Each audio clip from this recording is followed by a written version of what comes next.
All right, hey folks, we are going to do some more Bastion campaign work today. We're developing a downtime system to generate adventures for your characters as a consequence to complications that arise when issuing orders to a Bastion using the 2024 Bastion rule mechanics. So I'm going to need a minute to do social postings and intro stuff. So if you're already familiar with the channel, you are invited to skip ahead like 60 seconds, and assuming that everything goes smoothly, we should be there in the future, getting into the thick of things. So, but in the meantime, while we go through that process, let me doing some social media postings, because I don't like just stream music for you guys to listen to like with a countdown timer. I guess I'm just not that sophisticated. So what I am doing is just rambling at you while I go through that process of doing all that posting stuff that people would normally do when they are distracting you with their music. So let my explanation of stuff be your music. My name is Phil Kearney. What is up? We are creating role-playing games here for Dungeons & Dragons 5th edition, publishing on the DMsGuild. I've been a DM since 1987. I've been a freelance illustrator since 1999, and I've been publishing content to the DMsGuild since 2018. So the old school style of gaming with Dominion and like building a realm that you have ownership of and you have protection for, and that you expand your sphere of influence. That's a very old school BECME first edition sort of attitude. That is, Bastions don't quite hit the mark. They, the Bastion system is mostly a narrative theme to give your characters stuff in lieu of a crafting system that requires like some sort of a skill check or something. So we're trying to add depth to that while also expanding on like trade networks, geopolitics, being able to develop a settlement into an actual community. Hey, Steve, how you doing? So those are the tenets that we are exploring with the Bastion campaign book. And so that's my intro, and we're going to get right into working today. If you think this stuff is cool, like, subscribe, hit the bell icon for notification of when we're live in the future. You can, let's see, here's all the books that, some of the books that I published on the DMsGuild so far. They all have free previews, so check that stuff out. If you think they're cool, consider picking them up to encourage similar behavior. Here's my Discord community where you can hang out and talk about the stuff that we do here. And, here's the color mana system. Yay. Color mana system here.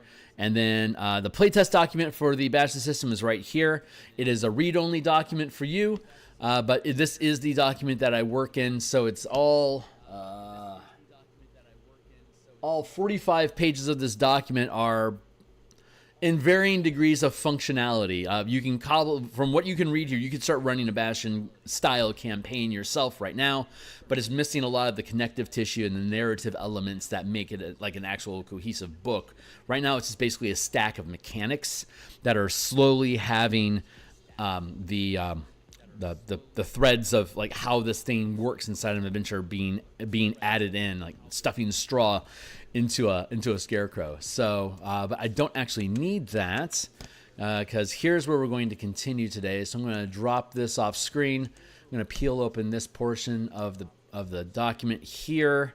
So we have our list of facilities, orders, and features is a proper term. Right. Each facility can be issued order and provides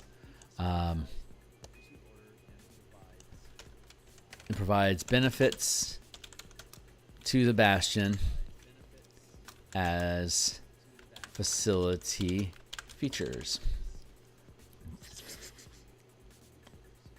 You can expend, in addition to carrying out orders, Bastions have Bastion points that are spent to maintain facilities that offer ongoing or renewable benefits to the Bastion's higher range of characters. Okay, that's probably good. Hey, what is going on, Foxtrot? We are working on the Bastion campaign. So if this is episode, what is this, episode 30?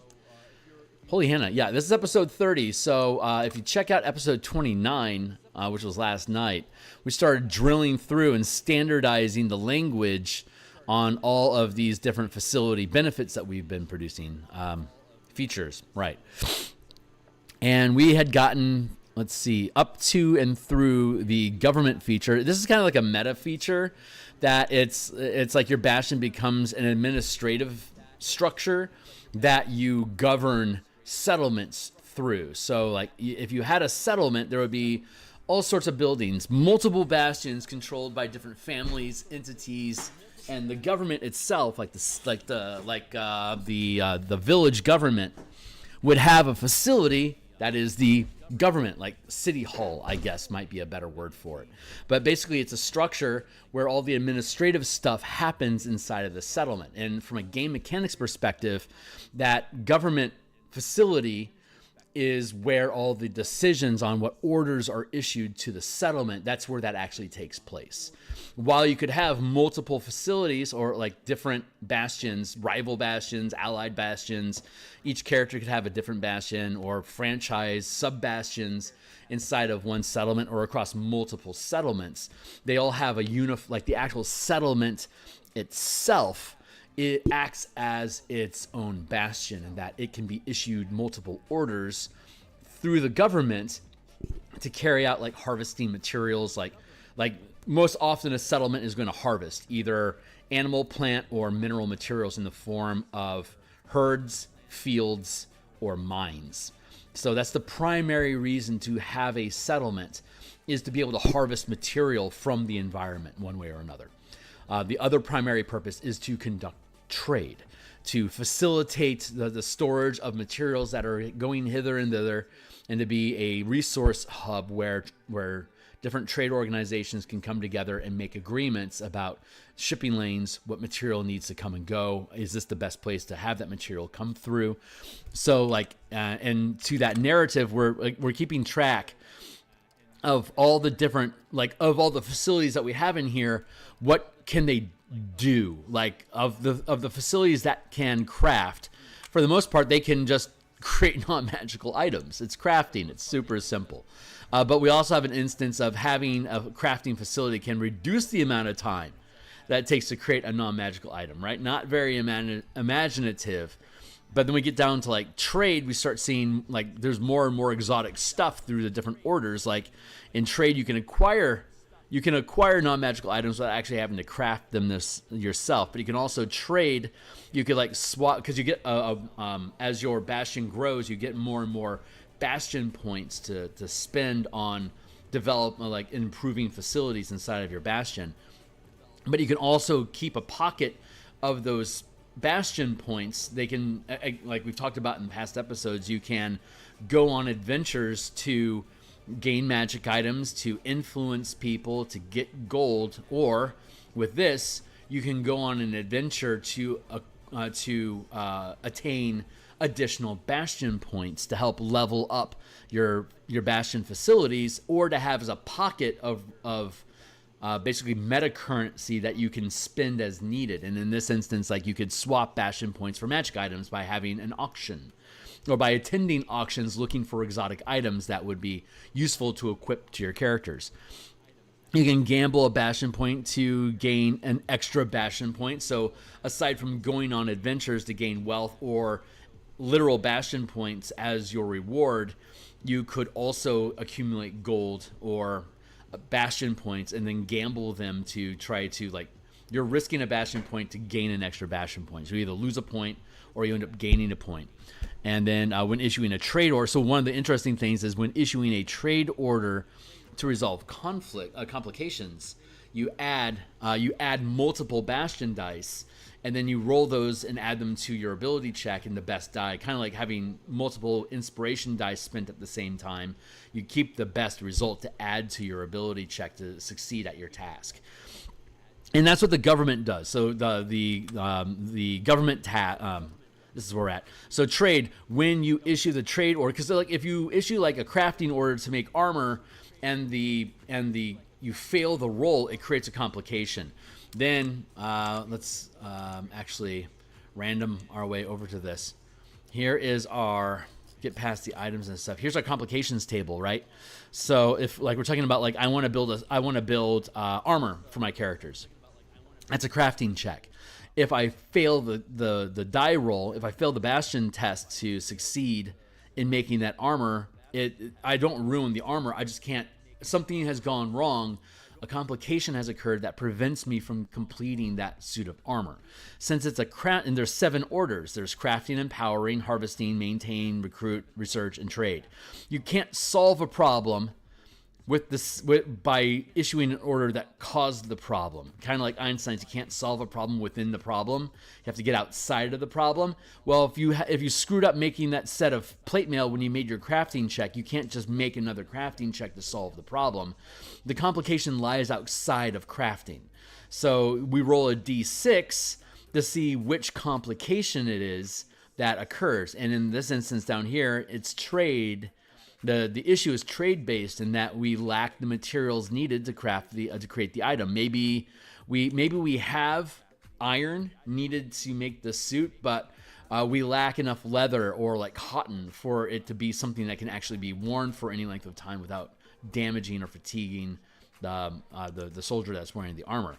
So we can either make it a plot hook to find the exotic materials or the required plans to be able to actually build the armor. In this instance, like if we're missing cotton or leather or something, maybe there's something going wrong with a trade route that would normally provide that material to us, and for some reason there's no cotton right now. What the hell is going on? Well, maybe there's like a locust plague, or like maybe there's bullets in the only cotton field that's within range of your characters that would realistically be able to provide cotton for stuffing for the armor. Well, they have a colony of bullets that are currently digging under the cotton and eating the workers. So no one's in the cotton fields. No cotton is being harvested. You can't complete your armor. That's your complication. Cool. Let's go hunt bullets. Not only are we going to resolve the complication and reestablish trade to get access to cotton, but whatever cool stuff we can make up that goes along with beating up bullets, land sharks. You know, they burrow underground, pop up, and they eat people, Tremor style. But that becomes a residual benefit of not only did we get the trade line reestablished, but now like maybe these people owe us a favor, so we get favor or renown with them. Maybe they want to continue utilizing your services to protect their fields, so now they become a protectorate that you can insert a government into to start calling the shots what happens on that plantation.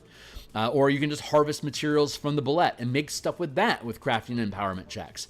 But if you don't make that an adventure, it could just simply be you have to issue a second order. The order to craft the armor fails, and now you have to issue an order, a trade order, to acquire the materials needed. So I mean that sounds very flippant, but if there's no cotton here, and there's no way for your characters to go out and actually requisite that cotton themselves, you need to find a new source of cotton. So you would roll your d20, and you would add, depending on what rank you're at with that order, like a d6 or d8 or something like that.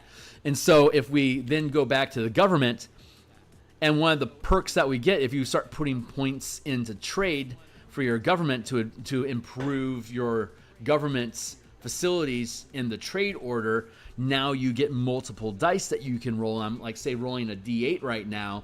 I'm adding it to my ability check to see if I'll pass the check, because I'm trying to solve the problem passively as a Bastion order to establish new trade connections.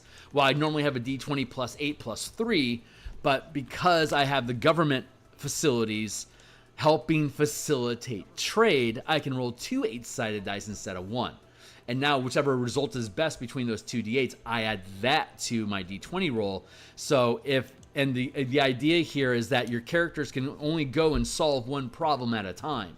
So if they're solving something else and suddenly like they have this order of armor that they want to build for themselves, and that has a complication, well, I'd love to deal with that, but we're fighting Paratons on the Forsaken Cliffs. We can't go fuck around with cotton right now. You're either going to have to leave that on hold, so this order is tied up, and you're basically maintaining concentration on this crafting order, but you don't have, and if you don't have any spare orders to issue the trade order to try to resolve that, basically this whole task is paralyzed until you free it up one way or the other. So that's the idea that the campaign is built around. So a colony of bullets is terrifying. Yes, but it would be super fun adventure. That's like a decent 8th or 9th level adventure. Like, that's a threat. That's a decent threat. It's like, yeah, we need some, like, maybe you send out a 3rd level team. Because if you're running multiple teams in your Bastion, maybe it's like, this doesn't sound like a big thing. Let's just send out some 3rd level characters to check out the cotton.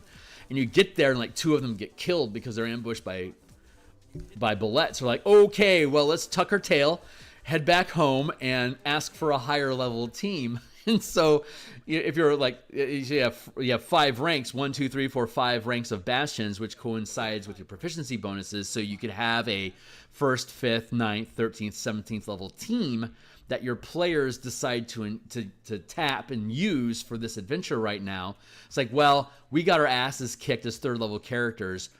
I just lost 2 of them, so we're going to roll up some new 3rd level characters and add them to a roster for our low level team. But in the meantime, a D8, so each Bastion rank is a D4, D6, D8, D10, D12. So if I'm rolling a D8, that means I'm a 3rd rank Bastion, which means I could have up to like 9th, 10th, 11th, 12th level characters.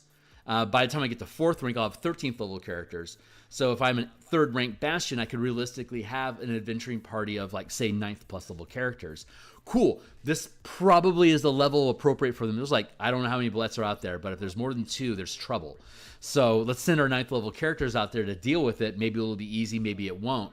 And then you can cascade adventure hooks off of that, where these bullets coming from. There's an evil druid that's been that's been gathering and sending these things off to attack different communities or settlements that are encroaching on their land. So like, it becomes this cascade of adventures that you can occupy your 9th level characters with while you're still doing things with your Bastion on a weekly basis. That's the theme that goes into it.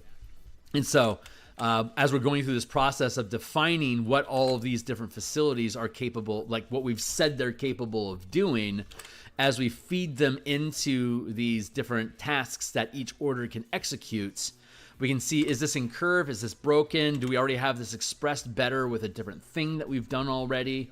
And once we get that common language unified throughout all the facilities, then we get to go back to the front of the document where we're actually defining what these orders do. And then we can just lay out, here's all the things that orders can do. And here's all the facilities that do them.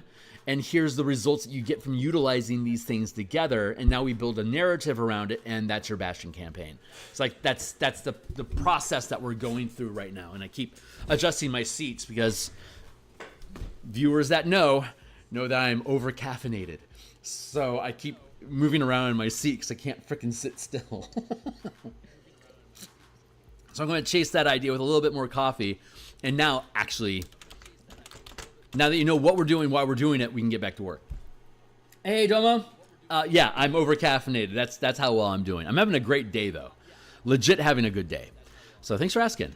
I love this style of game, and I've been running this for my own table for about a year now, and in the Spelljammer Eberron campaign that I run, where their Bastion, they run an asteroid mining belt operation, and they're fighting Droam with like mecha fighter craft and dealing with space squids that are 200 feet large. And right now they're running away from basilisks right now inside of a rock that they cracked open and found out that, oh fuck, we can't mine this place until we clear the basilisks out because they keep petrifying everything. Run away. They're trying to find a solution. So it's a lot of fun. So, okay, great. So we're working with greenhouses. Craft, we have standard language for crafting, which is you can issue the craft order to create non-magical items, and you can see the list below. And after all the stack of complications that we have, and once we have all the things developed, we can come back to this list of complications and flesh those out properly. But after the complications, we go down and we have the master list of all the gear that has a price tag on it in the player's handbook, as well as all the different categories of magic items that exist in the DMG, for us to basically standardize what's the cost value of the things that you're building. What kind of material do you need to build them, whether it's animal, plant, or mineral components? And then what facility is typically equipped to be able to do that. Like if you want to make a ballista, that's those are up to 200. I think they're 250 gold is what they're listed as, which is above 100 but less than 400. So that makes it an uncommon cost magic item, which means it's basically a second rank difficulty, or DC 15, to make a ballista. If you have people that are if you have the right material, you have the right level of proficiency, and you have the facilities equipped to be able to create it, either an armory, smithy, or workshop, you can make ballistas. So like if you're into a Spelljammer campaign, being able to create ballistas, cannons, all these different type of siege equipment is super useful, because you want to equip your ships with weapons to go out and fight space pirates and shit. So, and then you get down to the actual magic items and the types of treasure. So we have each facility is capable, and obviously the rarity is going to go from common to legendary.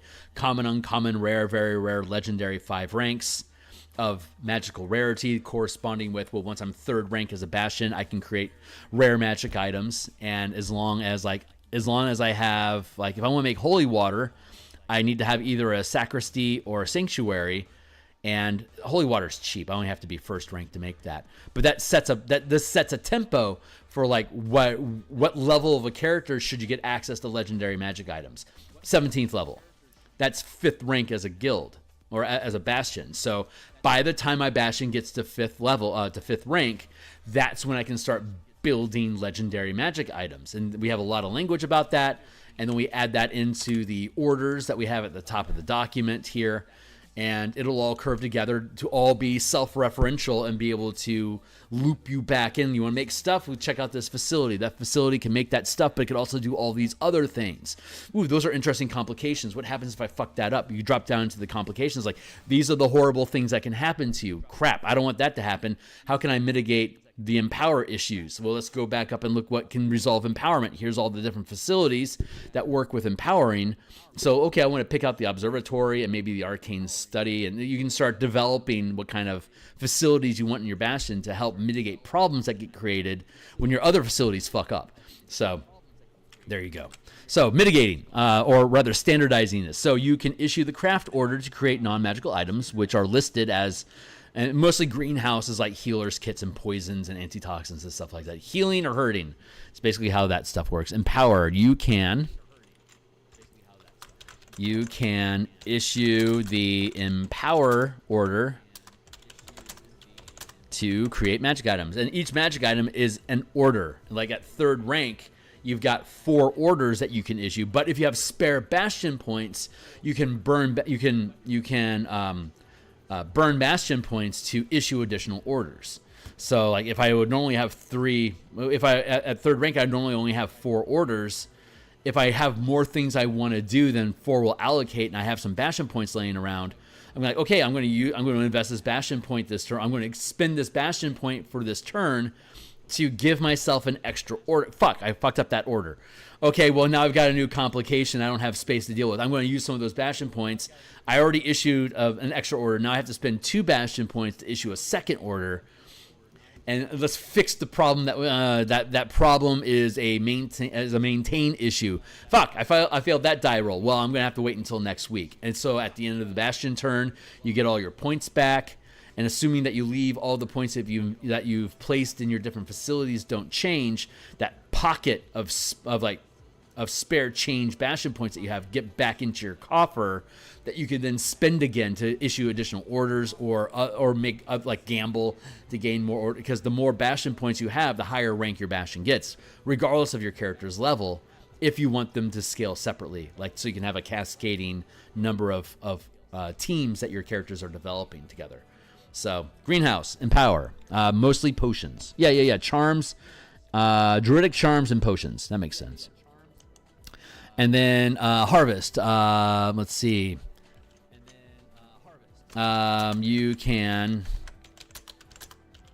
issue the harvest order to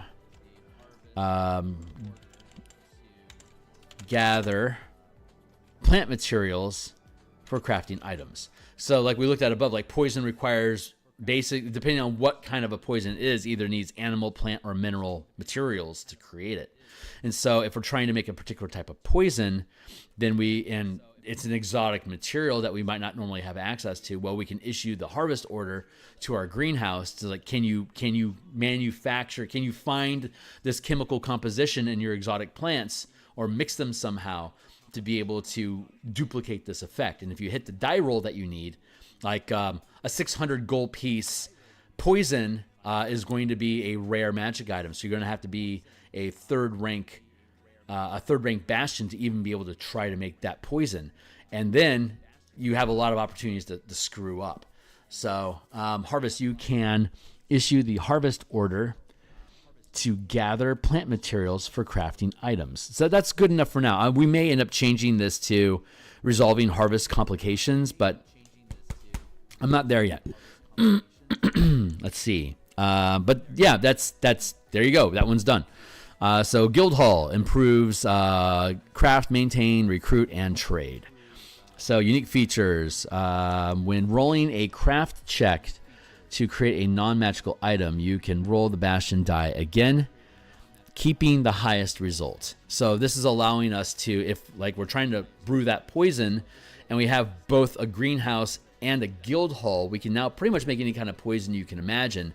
And we're going to be rolling 2 Bastion die to succeed in making that check in the first place. I like that. I like that a lot. Let's see. So when rolling a maintain check to determine the lifestyle of the Bastion, you can roll the Bastion again, keeping the higher result. I don't know if I like that or not. Honestly.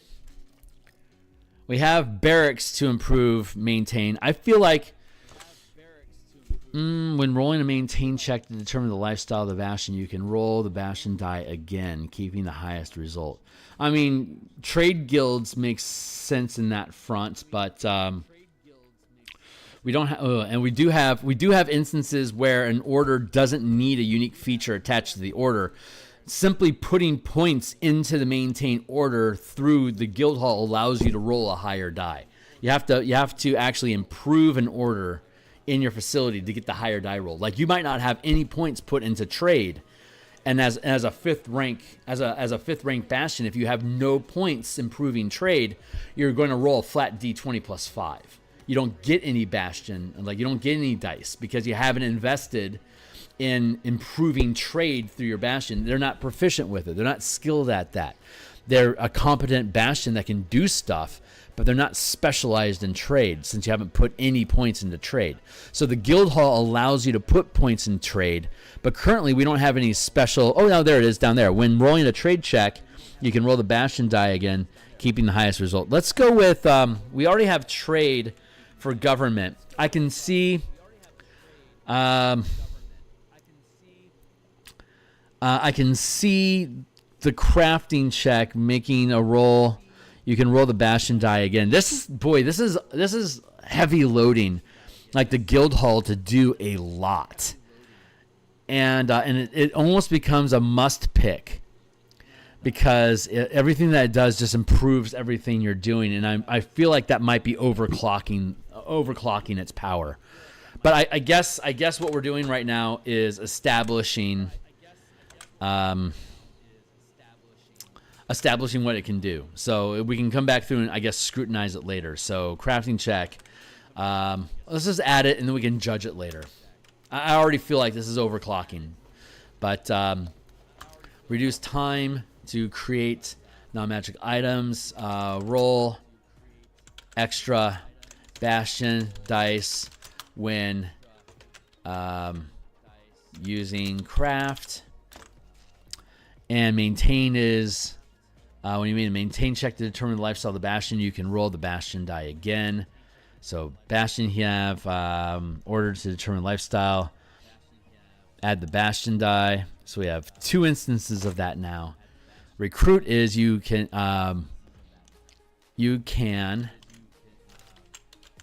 issue the recruit order to attract a specialist hireling that can improve the Bastion die of any one order without increasing the size of your facility. The more you increase, the more you add to, you have to, a facility to do anything for you has to have bastion points spent to improve an order. So a guild hall doesn't do anything for you until you start putting points into it.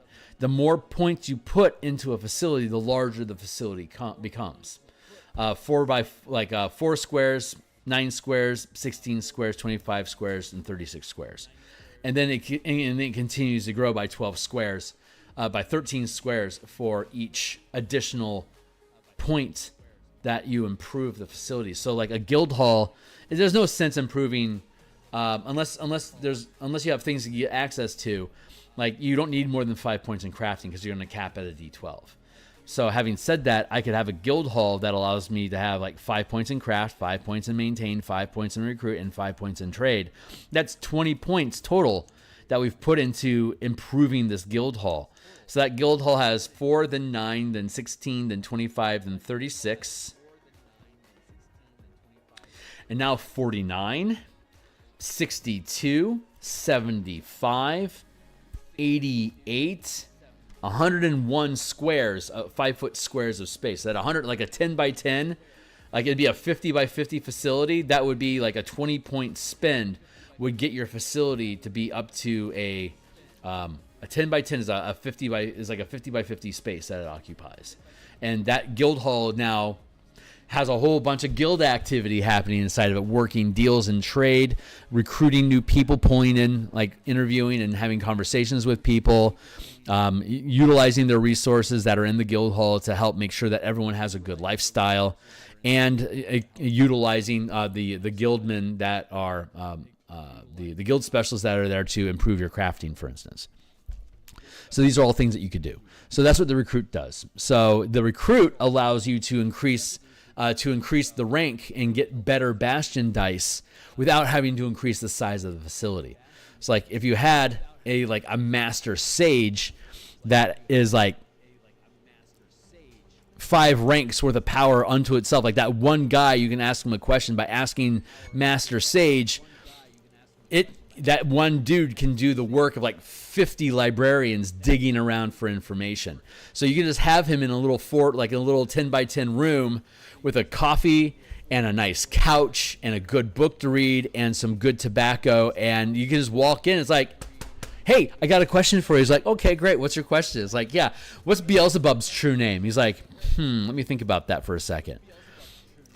And then he explodes. Oh, shit, we had a complication. Apparently, trying to figure out Beelzebub's true name is a problem. So now we have a complication that our best sage has just been dragged into hell to punish him for knowing Beelzebub's true name.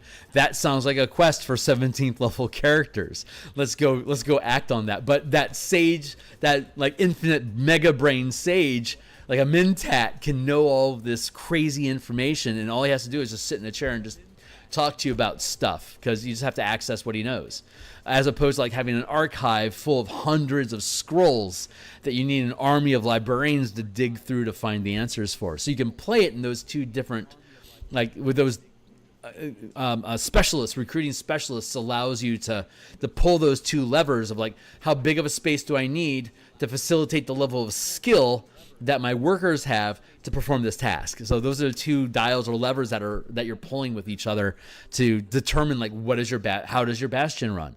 How many people are in it? How big is it? What does it look like? What happens there? These are ways to narrate that stuff. So, which I like a lot. I like the idea of not having to, the demi-plane allows you to basically cheat space by having a TARDIS worth of extra room that doesn't take up any actual space in that closet. So like in that 10 by 10 room with the sage, he might just be like, there's another door that leads out, and it doesn't lead out, it leads into the demi-plane where all of the vast knowledge and archives of stuff are actually held that this sage spends time studying, so you can correlate all that data and have it available on the fly, for instance. You gain 1 specialist for each bastion power. Bastion points spent to improve the recruit order this way, each improving the bastion die of a different order. The DC of the recruit order corresponds to the bastion die gained from the specialist. So if I put 3 points into a specialist, I can't be more than third rank. The specialist can't outstrip or can't outrank the facility. Otherwise, he's not going to want to stay there. It's like, this place doesn't need the College of Alexandria has been bugging me forever. I'm going to go work with them. They're a bigger organization. So you can only pull in a level of talent equal to the rank that your bastion is. So, but once you do, you can pump up that individual bastion or that individual sage and become a huge specialist. And this is the DC that you need to attract them in the first place. The DC of the recruit order corresponds to the bastion die gained from the specialist. So, hey, what's up? Called knowledge mage of the great archivist. Google. Right on. So far, this is okay. I don't think it's great, but it's okay. Recruit equals add troops, add specialists to improve the bastion die of an order without increasing facilities. And then the final order, and here's examples of specialists that would go along with each order. It's like harvesting would be like animal handlers, laborers, miners. To maintain a lifestyle inside of your bastion, you'd want to have administrators, clerks, and a major domo. Recruit celebrities, diplomats, and veterans are the type of people that you would bring in for recruiting to help make recruiting easier. Yeah. And then trade. When rolling a trade check, you can roll on the bastion when issuing a trade order.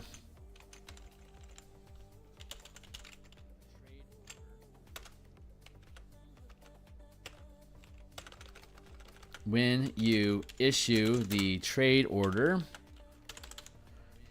you can roll the bastion die again, keeping the higher result. So trade. When issuing a trade order,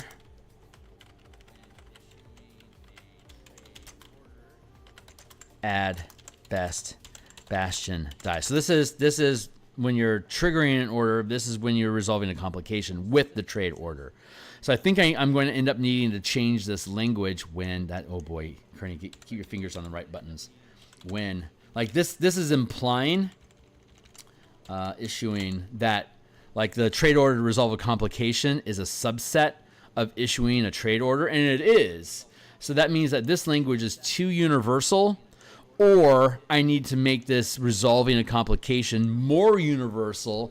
So it's whenever I do something, like the barracks is there because most maintain ordered most complications that can be resolved with the maintain action is generally something like ferret out sabotage, ferret out a spy or mole in your house, ferret out who is damaging your organization's reputation. Like, these are all maintain activities that if you have a barracks, you've literally got soldiers or that can go out and crack skulls and get answers. So that's why you get the extra die, because you've got muscle that can basically intimidate for you to get answers. So you get an extra die to improve your results through them helping you if you decide to have them go help. Like, that's the idea. Hence having to issue the order. So I'm not 100%, but I'm seeing that as a dynamic issue. Like, issuing a trade order is a general idea, while issuing a trade order to resolve a complication is a specific application of issuing a trade order. Technically, this more vague one trumps and encapsulates the complications. So I either need to define language about issuing an order or using trade to resolve a complication. I either need to parse that language so that there's a beginning and like the two phases of attempting something and then the complication that arises from failing that attempt. Or we could just boil it down to just being whenever you make a bastion check, you get 2 dice and you get to keep, or you get multiple dice depending on how many of these effects are active. You grab a fistful of dice, throw them, and you keep the best result, that one.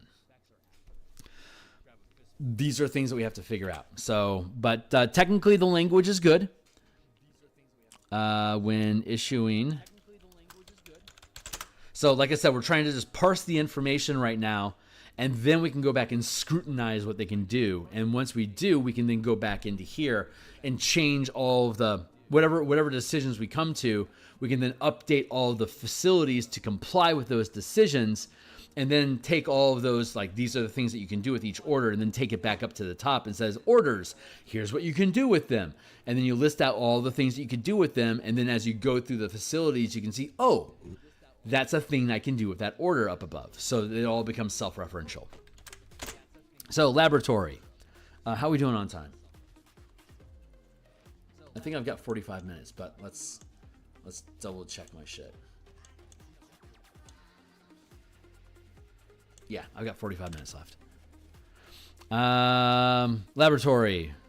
So unique feature craft. When you can issue the craft order to, again, create non-magical items like poisons, for instance. Empower. You can. Again, I'm just working on standardizing language. You can issue the empower order to create magical items, which for the laboratory can be potions. Research. Craft and empower orders to create items that require a laboratory can be completed more quickly. Reduce the time needed this way by 1 degree. So if it would normally take, and again, the cost of the item is often the factor that determines how long it takes to make it. Like if it's like between 4,000 and 40,000, it could take a month or a season to build, for instance. If it's less than 100 gold, it could be as little as a few hours or 1 week. A week to a month, month to a season, season to a year. Those are our time frames.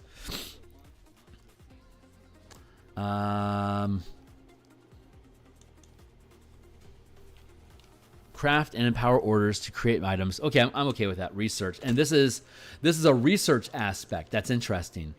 Research is reduce time to create non and magical items. And we already have empower and crafting up here, and there's a ton of them.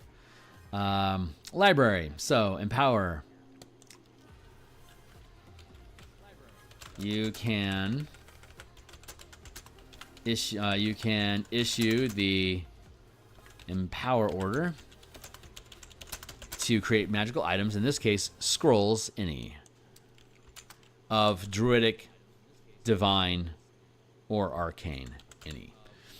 Research. This is a perk that isn't necessarily linked to the research order. However, choose 1 skill below for each bastion point spent to improve the research order through this facility. And again, you can put up to 5 points or more, I guess, into a library to make it bigger and bigger and bigger and more resourceful. So you can choose Arcana, all of them intelligence checks. You can probably see where this is going. Intelligence checks, Arcana, History, Investigation, Nature, Religion, and you can add more if you wish. Let's see. Choose 1 skill listed below for each bastion point spent to improve the research order through this facility. This facility can use the study action. You can issue an order. You can issue the research order for this facility to research a subject related to the relevant skill above. In addition, when a character spends a bastion turn in the library,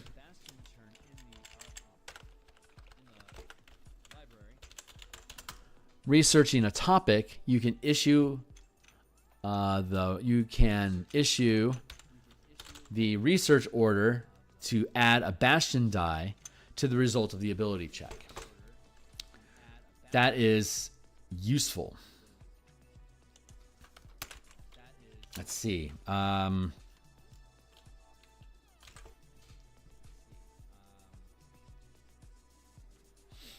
You can issue the research order for this facility to research a subject related to the relevant skill.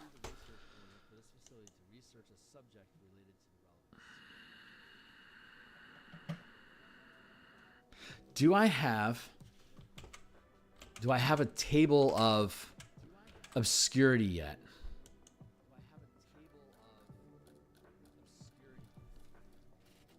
Oh, I'm in the wrong area. I want to stay down here in the dregs.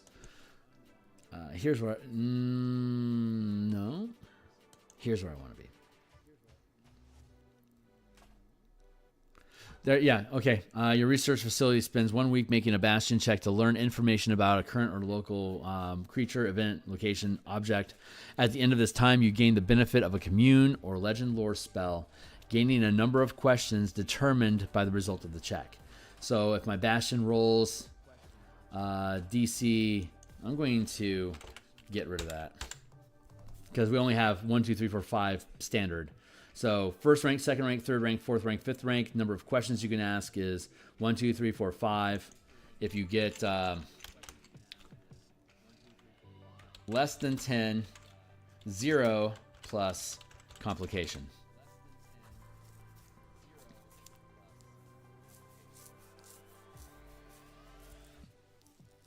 If the information being gathered is through directly observing the activities of a creature,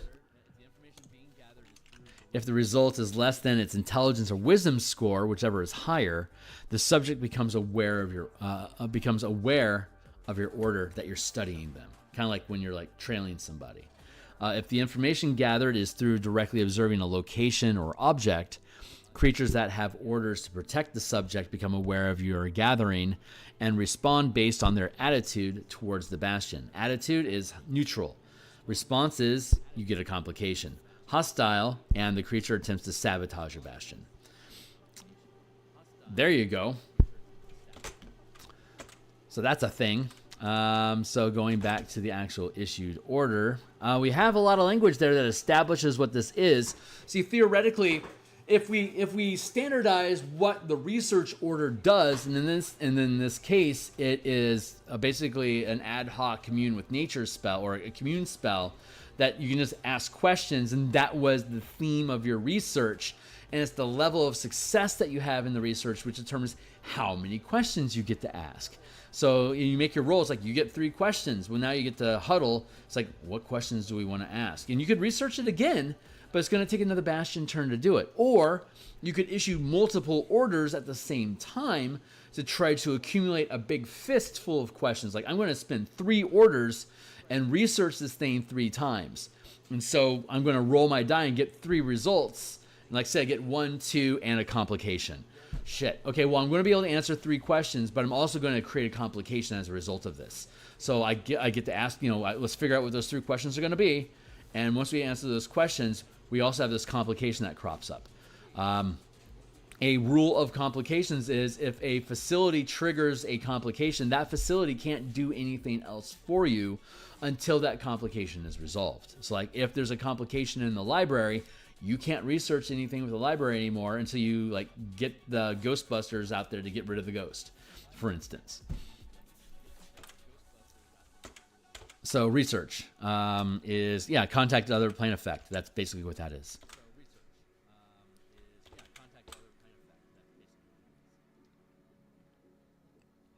And scrolls.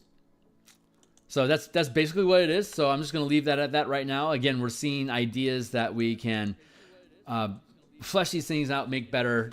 This here is going to show us where the holes are, like where one has a lot and the other doesn't, and like how can we even those out. So, and that should also give more specific features and benefits to each facility. So ultimately, this is going to make having each facility like this is really useful to have. So we have the library resolve. So let's go into taking a sip of water. Meditation chamber.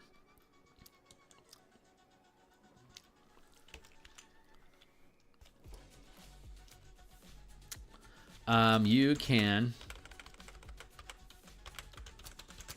issue an order for.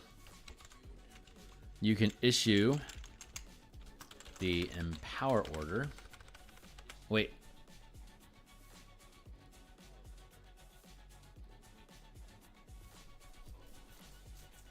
No, we don't have to issue. So let's reread it and trust that I knew what I was talking about when I built it.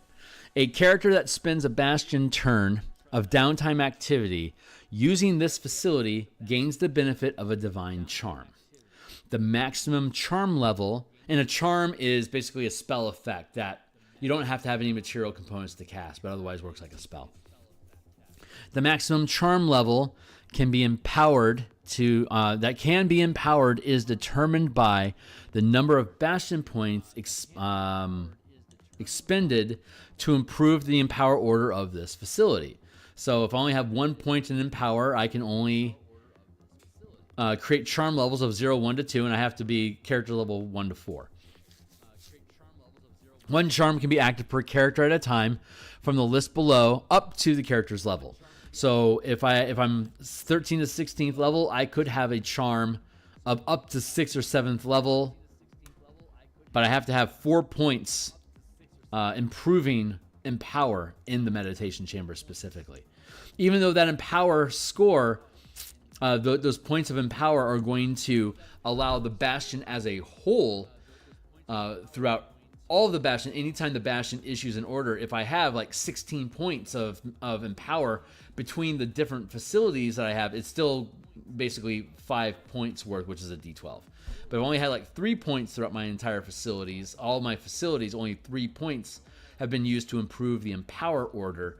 Then even if I'm a 5th rank Bastion, I'd be rolling a D20 plus 5 for my rank, and then only a D8 because I only put 3 points of empower throughout my entire Bastion. So you want to spend points, but you don't need to spend more than 5. But you do need, like, if I want to create that ballista, I have to have at least 1 point of crafting. I have to have a workshop, an armory, or a smithy. If I don't have any of those 3 things, I can't make ballistas, even though I would have the ability to actually hit that DC 15 pretty easily. I don't have the facilities needed to do it. So it's an interesting. It almost feels like a swirl. So I want to make sure that when we build this out, that it stays. So it stays straightforward. So it's easy to use, and that you understand the purpose. Like, do I need the facility, or do I need to put points into an order through that facility? I want to simplify that process, so you don't have to think too much about it. But I like the mechanics that this is offering, but we have to keep it simple. So part of this process is simplifying the system so it doesn't get too difficult. And then you can recruit. You can issue the recruit order to attract an adept sidekick as a hireling that can accompany your characters on adventures. The DC to recruit is based on the level of the sidekick, which cannot exceed the level of the character. First rank, second rank, third rank, fourth rank, fifth rank. There you go. And if the check fails, you create a complication as usual. Chef Sam, what is this a design document? Yeah, it is. Welcome to the team. Hey, thanks for being here. So here on my YouTube channel, hi. If you click on the playtest document, it is a read-only Google Doc. Like all the other books that I've published on the DMsGuild, including the Color Mana Spell Point Variant Rules to play Magic the Gathering Color Mana inside of D&D, as well as all these other D&D books that I've created or been involved on. The Subclasses isn't a full preview because I was only participating in that one.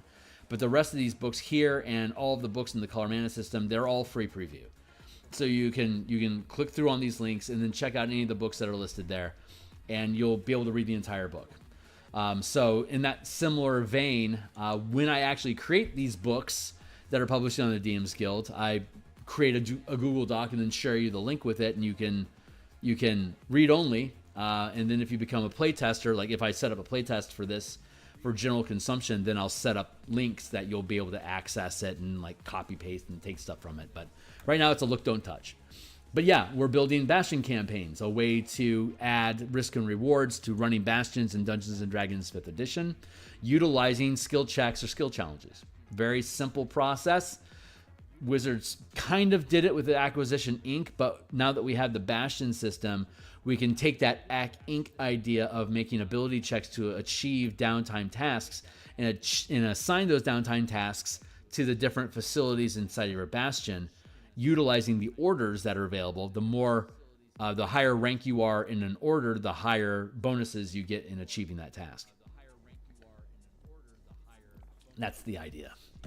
So, and I also have my Discord channel. If these things are interesting to you and you want to play with them in your own game and give me feedback, I'll include you in credits for part of the playtest team in the book once it publishes. But here's an invite to my Discord community. We run playtests for different game systems. Like we're doing martial powers right now for martial magic. And then we'll start doing mecha combat and kaiju for the Spelljammer stuff that I've been building. We'll probably do that around August or so, I suspect. Yeah, so we got different stuff going on. So yeah, stick around. Check it out if you like. Like, subscribe, blah, blah, blah. I thought it was the same Bastion as the game with the cool OST. Huh. Yeah, I don't know what that is. Yeah, if you're not a 5e enthusiast, this probably doesn't really matter to you. But chances of you seeing this if you aren't a 5e enthusiast is pretty low. Yeah. Yeah. Absolutely, man. It's yeah. Very old school style of gameplay. Yeah. Thanks, Steve. So recruiting, you can issue the recruit orders to attract an adept. So I should probably add in.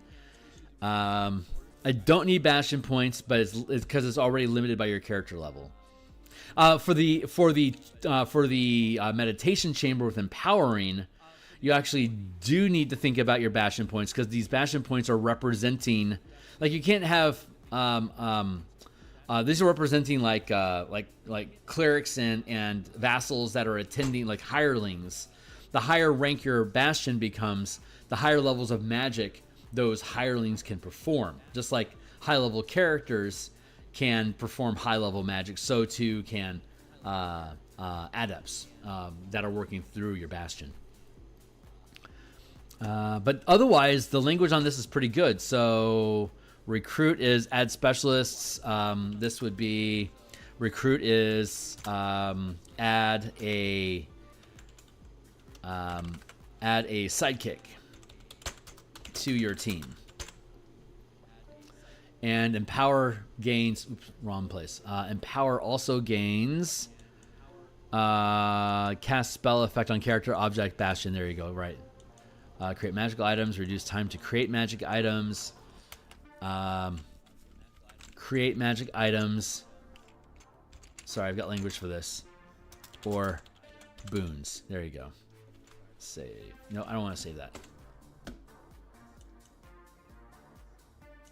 Well, that's weird that it's locked up like that. Well, we'll get back to it. Thank you. So let's move on to the next thing. Meditation chambers, okay so far. I love the mechanics of D&D systems, but I hate roleplay.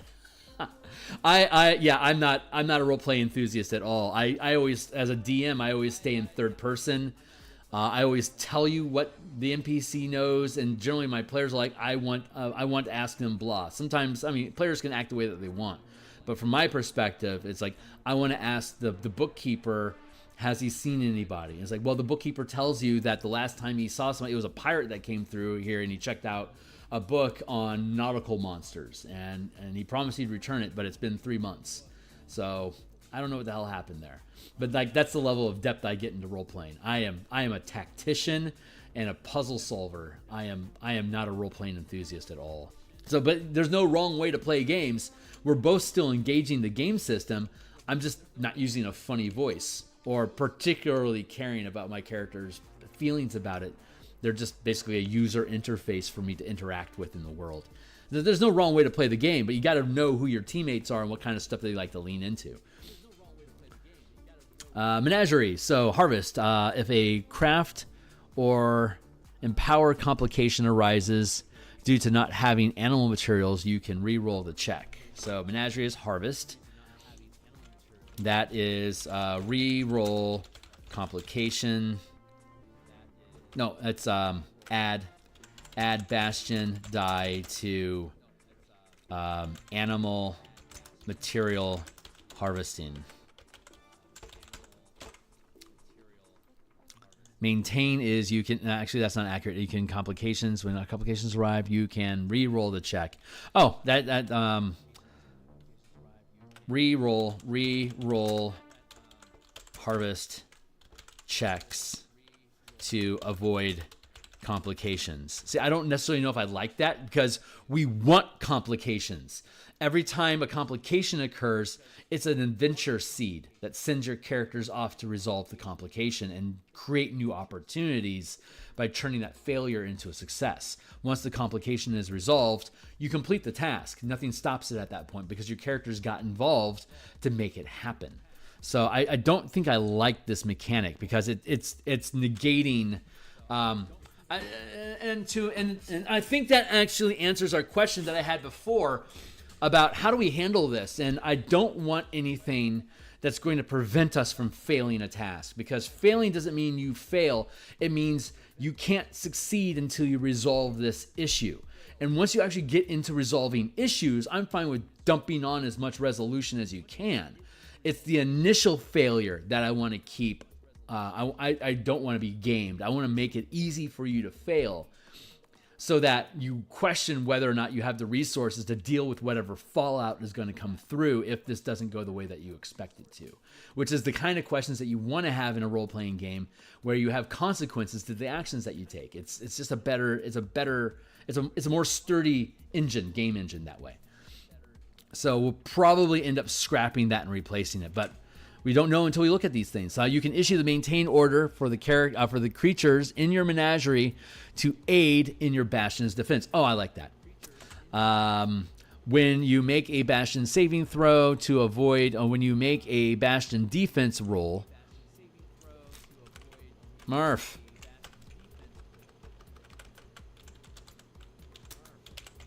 To avoid losing bastion points, you can roll an additional bastion die, keeping the highest result. So, and that is, again, the maintain action. So, when defending a bastion from attack, add best bastion die. This is the third instance that we've seen that.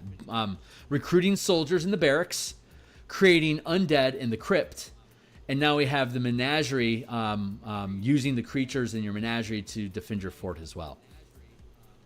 And the recruiting, again, we have you can issue the recruit order to convince a monster to aid the operations of your bastion or to act as a sidekick during adventures. The maximum CR you can recruit cannot exceed the rank of the bastion. You can retain a number of monsters as allies equal to the number of bastion points expended. I don't think I liked that mechanic there. You can retain a number of monsters as allies equal to the number of bastion points expended to improve the recruit rank through this facility. So I could put an infinite number of points in.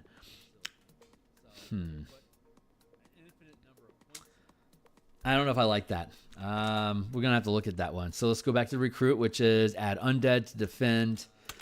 That's harvest. Let's go to recruit. Add a sidekick to your team, add a specialist to your team, add troops to your team, add monsters to your bastion or team as a sidekick. And like if we picked up a dragon, like say I get a silver dragon as a sidekick, it's going to have it's bastion CR1 DC. Actually, I need to put in language here. Character level 1 to 4, 5 to 9, 5 to 8. Excuse me, 5, 6, 7, 8. Right, 9 to 12. 1, 2, 3, 4, 5, 6, 7, 8, 9, 10, 11, 12. Oh, that's right. 9, 12, 13 to 16, and then 17 to 20. There we go. So by the time you're a 17th or 20th level character, a 14 CR like an adult silver dragon, CR 14, that silver dragon isn't going to be equipped as a silver dragon to decimate your enemies. It's going to act as a sidekick of an appropriate level.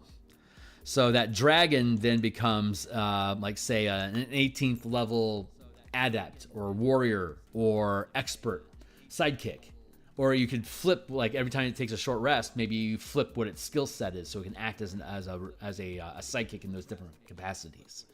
So you can have monsters hanging out with your team. It's just a matter of what stat block are you using for that monster, which is something that we address a lot in the in command of armies and squads and armies.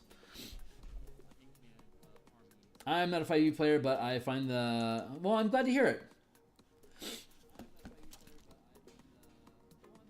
Are you I don't remember. I think you've mentioned this, Steve. Are you a Castles and Crusaders guy? But yeah, all this stuff is coming to me from Beckme and First Edition. Like, this is all very old school 80s style D&D that we're trying to bring into 5e, because if 5e was your first experience with D&D, chances are you're never going to run across this style of gameplay. So, okay, great. Yeah. It's honestly, the older the more fun. I love the game engine of 5e. Make a defense check.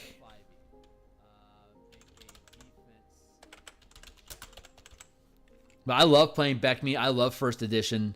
I just like the 5e game engine better than any of the other versions. But I like the narrative and the flavor that the older games had, and like the risk reward system. But those are all just mechanics, right? It's the style of game that the old schools that encouraged that I really like the most. But those are the only two things. Harvest is if a craft or empower complication arises due to not having animal materials, you can reroll. Maintain is defending, and then recruiting is hiring. Okay, cool. Observatory. How are we doing on time? I've still got 20 minutes left. So I'm going to put 20 minutes on my clock and take it from there. So Observatory, and then we'll be back on Monday night doing this again for a few hours. I'll be back tomorrow morning to work on the martial power system, and then I'll jump offline, and then I'm going to run the playtest, the martial power mega dungeon playtest, off of my Discord server. So, and then I'll be done for the weekend, and I'll be back Monday. Monday's a holiday for me. So I will have I'm hoping to have a 3-hour stretch from 6:30 till 9:30 Monday morning for the Eberron artwork that we normally do. And then I'm going to take a break to work on the Eberron layouts. And then my plan is to come back on around 1 o'clock on Monday, and then continue with this and drill down, like maybe go till it's like 6 o'clock, like if I can potentially even go that long. My brain turns to mush after a while, so I have to pay attention to that. Empower, a character that spends a Bastion turn of downtime. This is at the Observatory. So a character that spends a Bastion turn of downtime activity using the Observatory gains the benefit of an arcane charm. The maximum charm level that can be empowered is determined by the number of Bastion points and expended to improve the empower order of the facility. One charm can be active per character at a time from the list below up to the character's level, charm level, Bastion points spent. So this is the exact same language as we had in the meditation chamber, except that it's an arcane charm, not a divine charm. So that's redundant, but still important. I'm going to go with I'm going to do this. Let's go with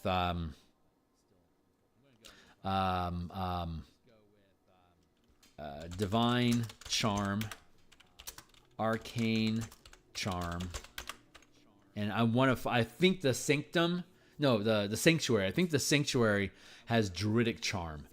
It should, but we're not there yet. So once we get there, we'll find out.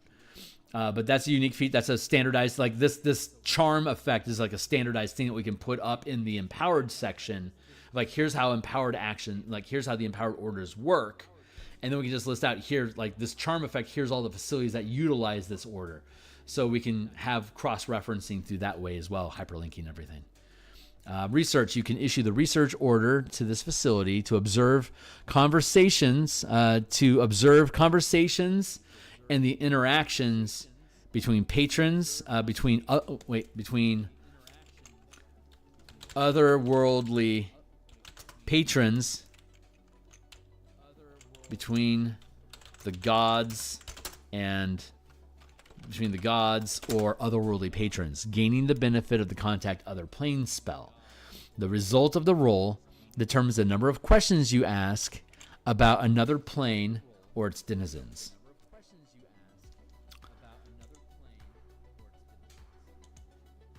You can ask about, maybe we should make that any subject. Let's leave it specific right now, just to be bitchy about it.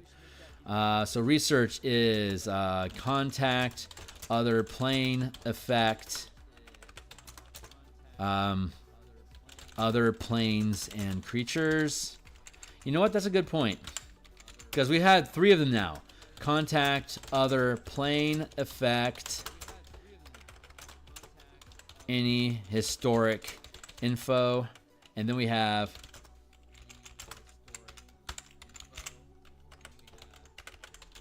other plane, effect, any current info. So there's 3 different types of content. The observatory to peer into astral space in the multiverse. You can find out about planes and the creatures there. It was the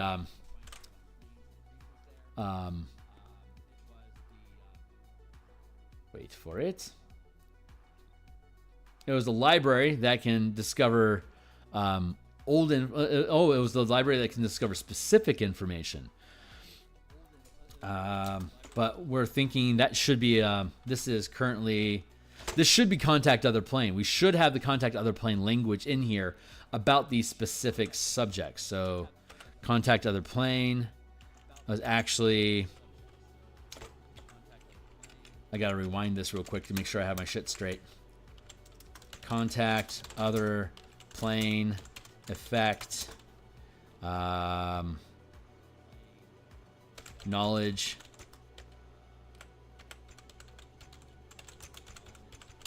skills, categories,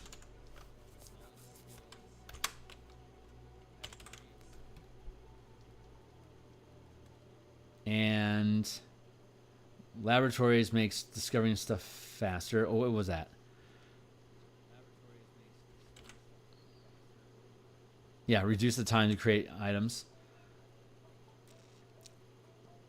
Wait for it.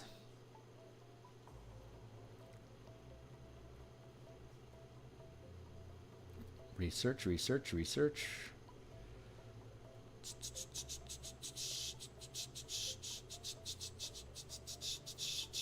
Archive, of course.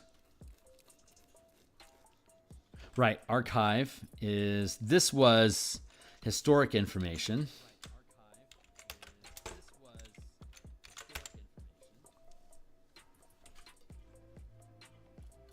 And then when we get to the pub and the spy and the spy den, that's when we're going to start seeing contemporary information. So that will come in, but we're not there yet. So I'm going to scrub that from the file. But we currently have 4 different ways to utilize gathering information, utilizing the same ability check system, framed around the higher you roll, the more questions you get to ask, contact other plane style.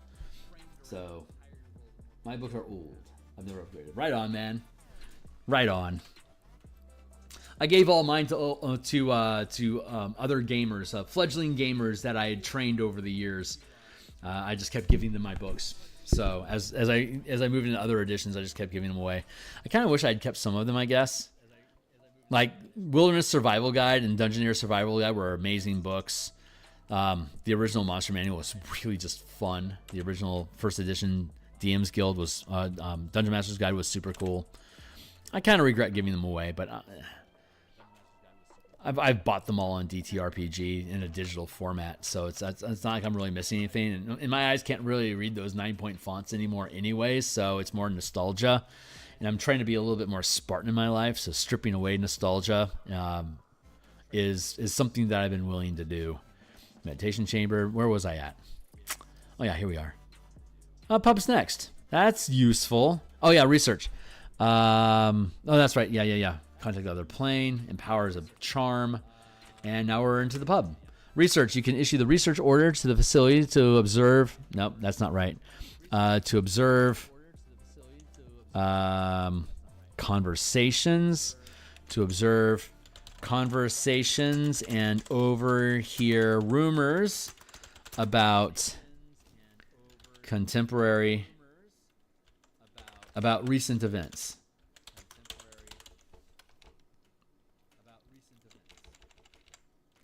Gaining the benefit of the contact other plane spell, the result of the roll determines the number of questions you can ask about any local item, location, or NPC.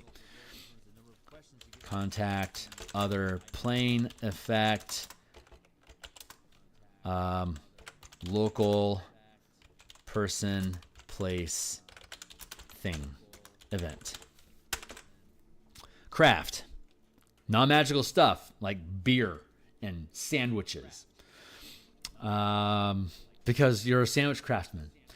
Trade. When you issue the trade order to resolve a complication or acquire materials, gain advantage on the Bastion test. So that's a different way before we had decided to standardize stuff. So gain advantage to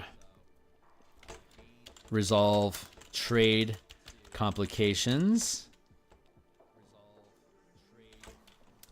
or to, no, this will be separate. Gain advantage to resolve, gain advantage to acquire materials. Because you're a trade specialist. There you go. And the trade is pub. So the pub is a place you go to barter deals, right? You take the business you're trying to woo, you take them to the strip club or whatever, right? You take them for sushi or whatever it is that you do. Yeah, really good stuff, Steve. Those old school games are just so freaking awesome. Reliquary. You can issue the craft order to create non-magical items, okay? You can issue the empower order to create divine or druidic magical items.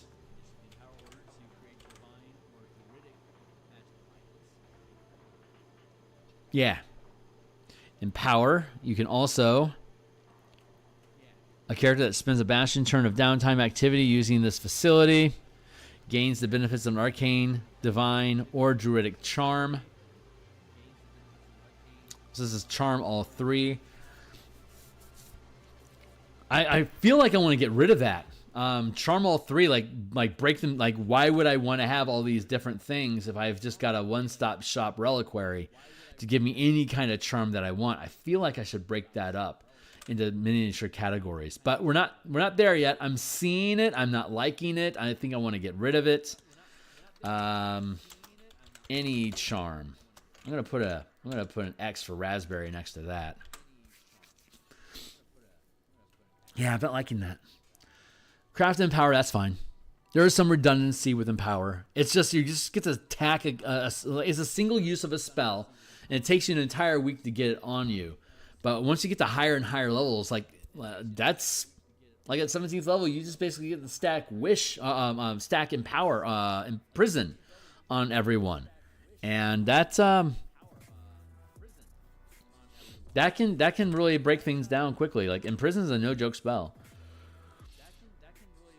Harvest. You can create a talisman that replaces the material components for a spell as determined by the rank of the Bastion.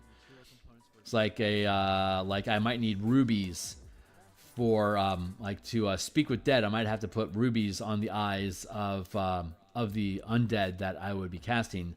Like the movie Honor Among Thieves, right? He had that little talisman that he would put on the undead, and it just basically let you speak with as many dead as you want. This would be an interesting similar effect. So harvest, that's a harvest action. This is an instance of us making, harvest is create material components for spells. But like, it's a space, is like,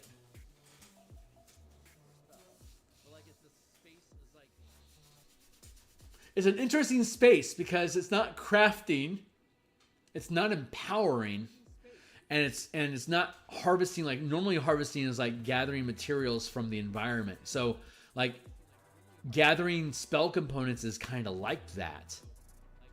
But like, it's this, like, it's a pseudo magical off space. It's interesting. I like that design space, and we may find ways to exploit that further to have harvesting become like a third, like craft, harvest, empower.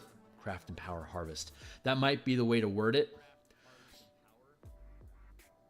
like poison might not be crafted. Poison could be harvested, for instance. That might be a way. That might be a way we change the system to incorporate that narrative. But I feel it, but I'm not there yet.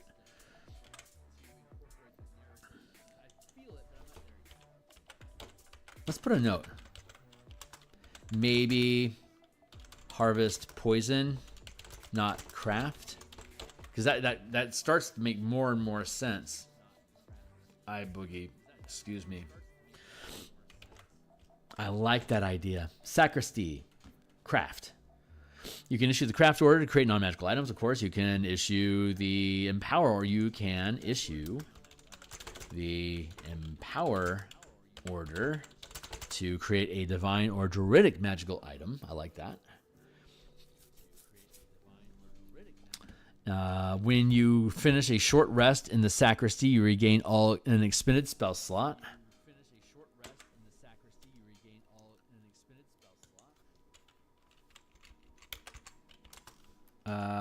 Short rest equals up to 5th level spell regained.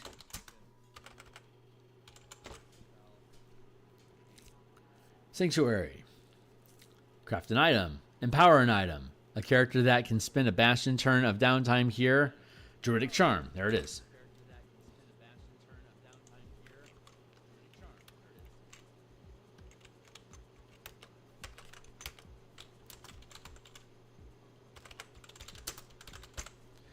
And then we have any charm in the umbrella query.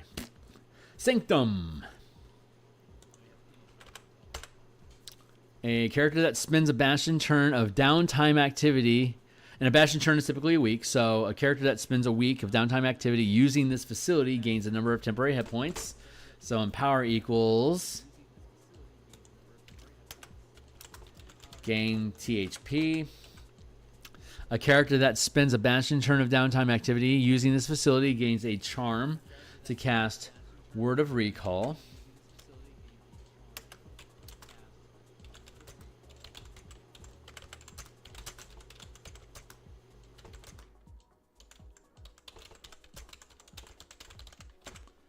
Empower, the character that spends a bastion turn of downtime activity using this facility gains the benefits of a divine charm. So that's divine charm times 2 at this point. So technically 3. 3, 2, 2. That's how we're sitting so far. And that's all it does. Scriptorum, you can issue the craft order to make stuff from the Scriptorum, like books and shit. Empower lets you make scrolls of any sort. Smithy, craft, you can make non-magical stuff. You can make magical stuff. Okay. Spy network. Maintain, counter espionage. When your bastion is targeted for sabotage, you can issue the maintain order to your spy network to counteract the sabotage. So maintain is thwart sabotage. I like that. Recruit is hire spies to sabotage a rival bastion. Sabotage a rival bastion. And the very basic rudimentary mechanics that goes into combat. This should probably be parsed out and dropped into the bastion conflicts and sabotage mechanics below. But then we have research, which is gather information about people, places, and things in and around the bastion. You know what? I think I want to remove the local restriction. Person and places and things.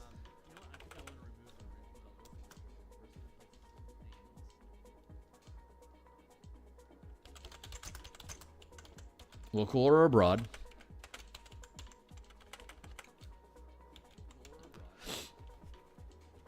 Potential rival targets, gaining the benefits of the contact of their plane.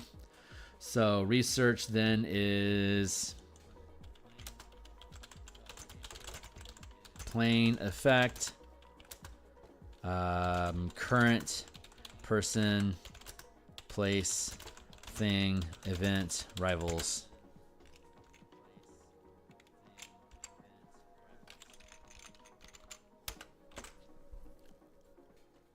Okay. Stables, harvest. Produce animal material to craft non-magical items of rarity and magnitude equal to the number of bastion points expended. So harvest is provide animal materials.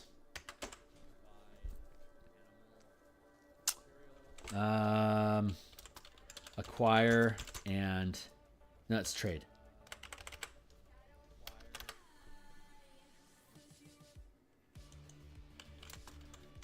Acquire acquire animals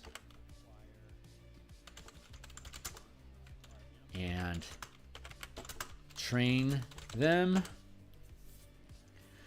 So 1, 2, 3, 4, that's my cap. I should probably update. I think we can make this list more extensive. And then characters gain advantage on animal handling checks made to control animals trained at this facility. And that's all it has. So storehouse. Harvest. When you have a complication with an order, that can be resolved by issuing a harvest order. Storehouse. Love that. And that's a harvest order.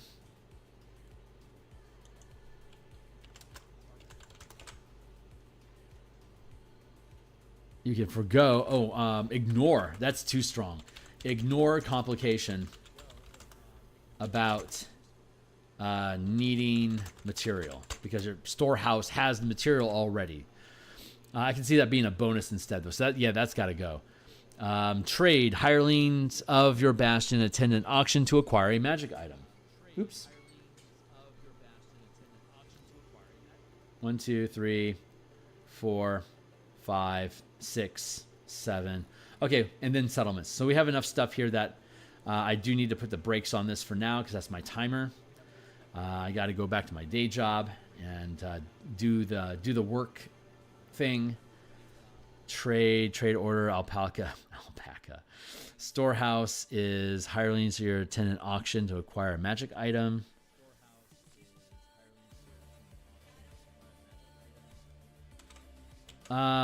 This is duplicating the auction house. Trade though, huh? Is that the same thing we have down here?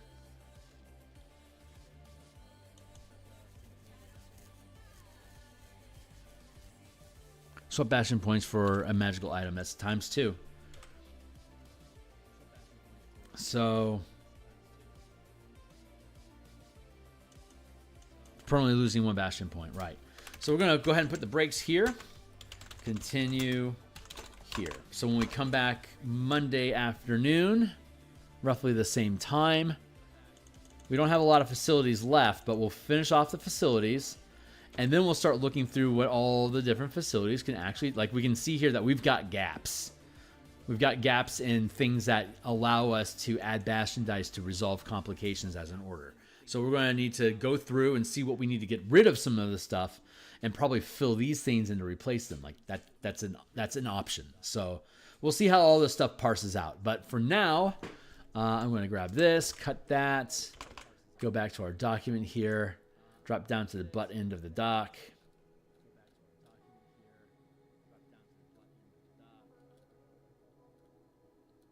Conflicts and sabotage, good.